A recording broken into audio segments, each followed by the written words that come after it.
On a une phrase en français et on cherche à donner sa négation.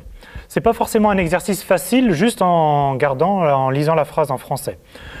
La première chose peut-être à faire, c'est de traduire cette phrase en langage mathématique.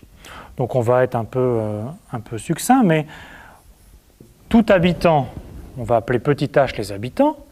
Ils sont où ces habitants? Ils sont dans la rue du Havre, on va appeler grand H les habitants de la rue du Havre, et ils ont aussi les yeux, on cherche aussi ceux qui ont les yeux bleus, on va appeler Y l'ensemble des habitants qui ont les yeux bleus.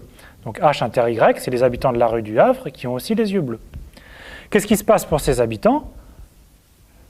D'une part, ils vont gagner au loto, et ils vont prendre leur retraite à 50 ans. Donc on appelle G l'ensemble des gagnants du loto, et R ceux qui prennent leur retraite avant 50 ans.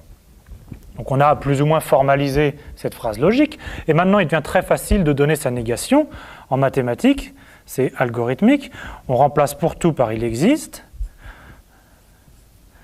La négation d'un et, c'est un ou, donc être gagnant du loto et prendre sa retraite, c'est H n'appartient pas à G, ou, attention, la négation d'un et, c'est ou, H n'appartient pas à R.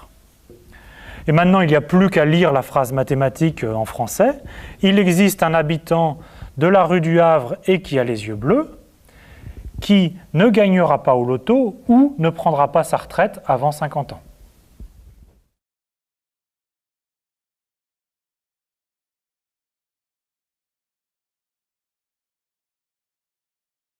Donc on a vu que le langage mathématique peut être utile pour exprimer des choses rigoureusement.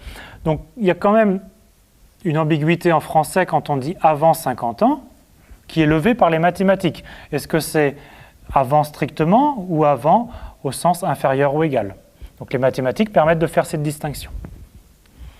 Autre chose qu'on a utilisée, quand on a deux propositions P et Q, on peut définir une nouvelle proposition qui est la proposition P et Q.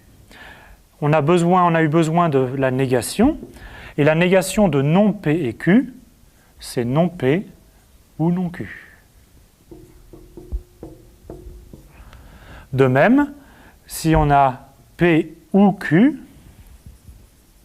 sa négation logique, c'est non P et non Q. Et au passage, une remarque un peu évidente, mais la négation de négation, c'est la proposition elle-même.